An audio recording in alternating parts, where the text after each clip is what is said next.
My name is Kathy McCully. I'm the Executive Director of the Isanti County Historical Society. I was actually still in bed yesterday morning because we're not open on Fridays, and my husband received a phone call and I felt his hand on my leg. I think you better get up. Sue Sweep called and said that two ladies at Curves told her that the Historical Society was on fire. That's how I found out. So I flew out of bed. I did get my teeth brushed, into the car with my phone, and was here until 9 o'clock last night. So put in a 12-hour day. Fielding calls and figuring out which direction to go next, trying to figure out what happened. By the time I got here, there were no flames and there was no smoke. It was done. It started about, they think, between 6 and 6:30 in the morning, and they saw the smoke after they were called to the fire at the ballpark. So they didn't initially have a call for us. At that point, I didn't know it was arson. So I kept thinking, what could have started on fire? Because we have geothermal heat, we have no fuel in our building. And of course, what goes through everybody's minds first is, oh, we left the coffee pot on. You know, what could have happened? And of course, my husband is a very calming voice of reason, and he said, you know, you could go on like this the whole time. He says, you're not going to figure out what happened. You just have to wait and see. And once we got here, then they said it was arson. And they knew right away where it started. I just had to fill in a few details about things, and that was it. The items that are in here are all items that are specific to the history of Isanti County. It's a collection of historic documents, school papers from the country schools, church books, family books, cemetery abstracting records, things that somebody took the time to save at one point and brought to us, and we kept for family research and or other types of research. And it's documents that are all out of print, probably one of a kind, can't find them again. Our collection of even yearbooks that we were trying to fill in is probably gone from the Cambridge and Braham schools, from as early as when they started having high school in Cambridge and doing yearbooks. It's devastating for the community, very devastating for the community. And I'm sure there are many things still out there. There may be duplicates of some things.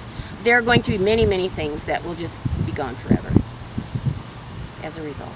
We have a very multifunctional building, and we have purposely created it that way because we wanted it to be a place where Isanti County residents and those from beyond could come and feel comfortable.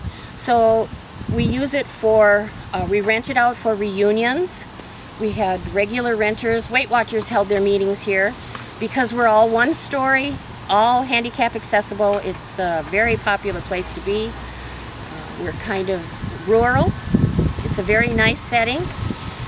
Birthday parties, bridal showers, meetings, genealogical meetings. We've had the Swedish researchers in. You name it, we've pretty much done it.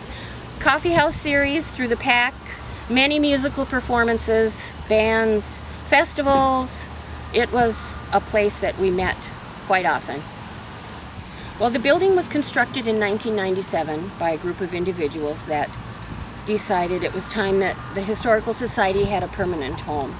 I like to say before that we were a nomad organization. We were located up in Braham in a church until they sold the church and things had to be dispersed and moved. From there was space at Cambridge City Hall. First 1 cube, then 3 cubes, and I think first downstairs and then upstairs. And when that was outgrown, they were able to obtain space at Cambridge State Hospital. And then Cambridge State Hospital, of course, was going to be taken down and raised. And so by the time that was taking place, we had enough space here finished to have an office, a small research library, and a foyer where we did small exhibits. And that was 2003, and that's when I started as director.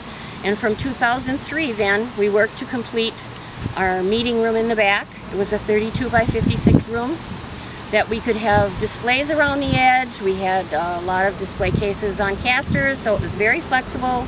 We've had the Image 2010 Art Show as recently as last fall.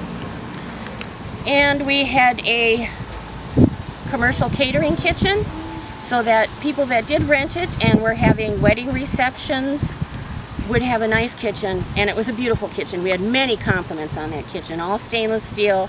And I can tell you about the sweat and tears that Tesha Christensen, myself, and Sue Sweep went through tiling that kitchen. We did it, the three of us, and it was beautiful. Yeah, it was beautiful.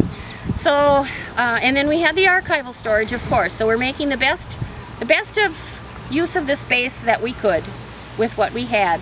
But there have been hundreds of people that donated money over the years in order for us to get where we are now.